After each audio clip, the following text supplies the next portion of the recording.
Good morning. We are Margherita, Tost, Sarah, and Barbara, and our topic is sustainable product service systems in the furniture industry. There are different trends in the furniture industry. The first one is the demand for low-cost items, which implies an increase in raw material use that can be an enormous threat for the environment. In fact, only 10% of the furniture pieces are recycled in Europe. Despite this, the furniture industry has a high potential for being sustainable, given all the strategies that can be applied through the use of product service systems that can combine business model innovation with closed-loop schemes in a systematic approach. We try to analyze, therefore, many product service systems in the sector, both in the home furniture sector and office and public sector.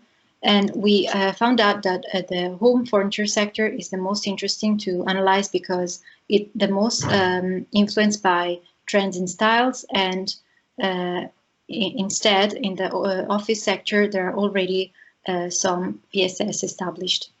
So therefore our research question is, how can product service system companies in the home furniture industry operate sustainable, focusing on people, profit and planet, and what can be improved in the existing systems?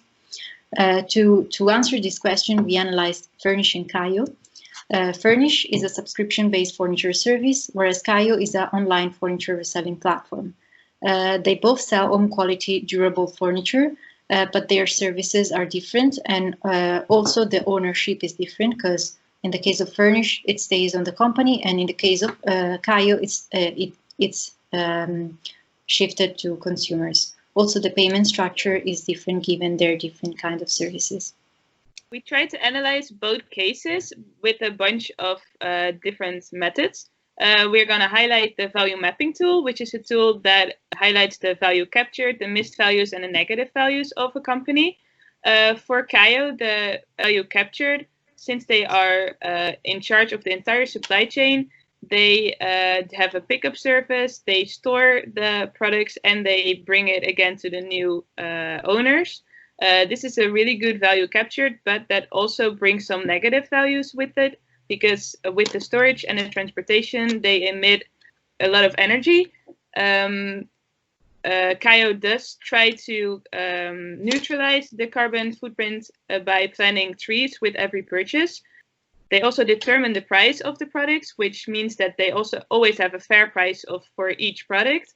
But in order to have all these services, they ask a high commission per sale, which concludes in really high prices, which means that only customers in a high price range can buy products from this platform.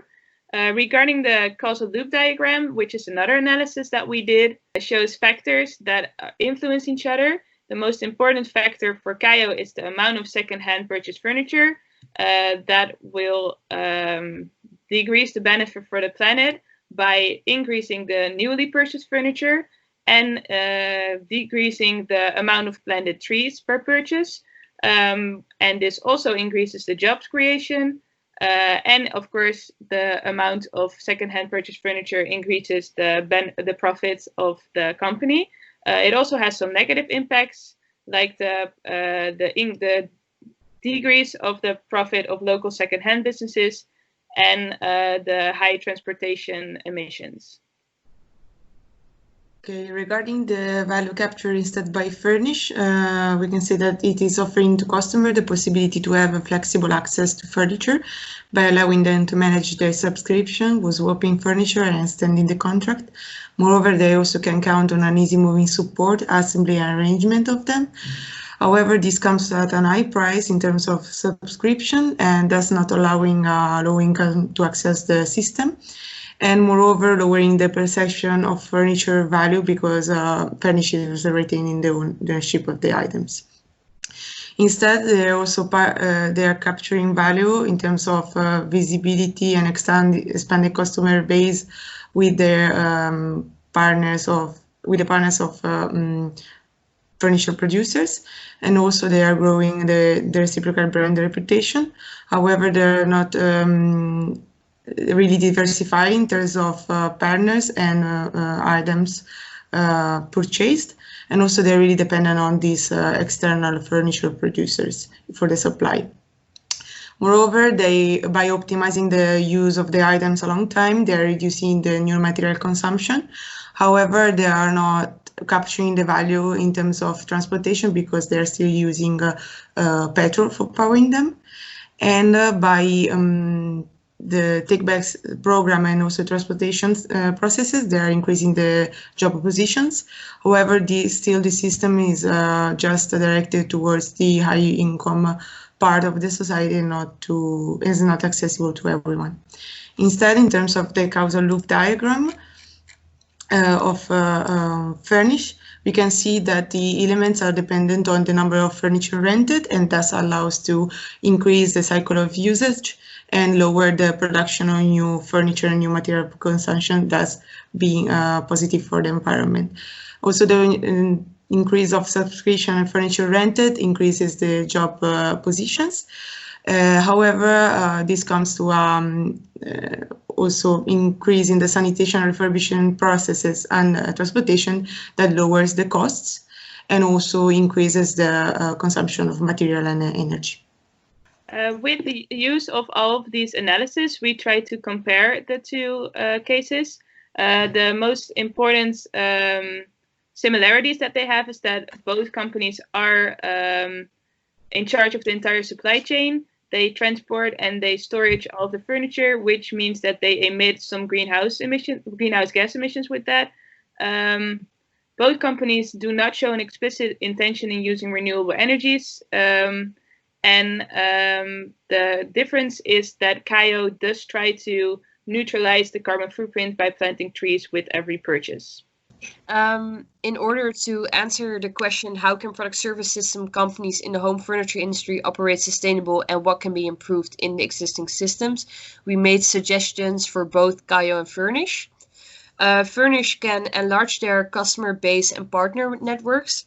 They can offer discounted packages to target a larger audience with a lower income. And also they could start partnerships with local furniture shops to have a bigger social impact. They could also reduce their greenhouse gas emissions by using electric trucks and power their warehouses with renewable energy.